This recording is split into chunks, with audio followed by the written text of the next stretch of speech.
Ministri belg i mbrojtjes, Theo Franken, lëshoi një paralajmërim të ashpër të hënën për Rusinë, duke thënë se çdo sulm me raketa në Bruksel do të shkaktonte një përgjigje vendimtare të NATO-s, duke pretenduar se kjo e fundit do të rrafshojë Moskën. Në një intervistë për De Morgan, Franken preku një numër çështje strategjike të nxehta, duke përfshirë luftën në Ukrainë, mbrojtjen evropiane, luftën hibride dhe parandalimin bërthamor.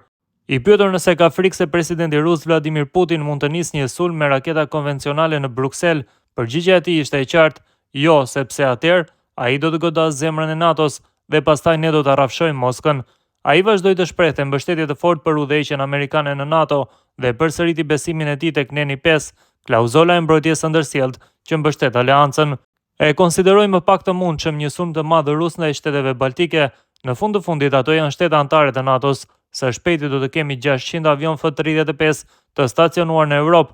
Rusët kanë frikë prej tyre sepse nuk mund t'i shohin, shtoi ai.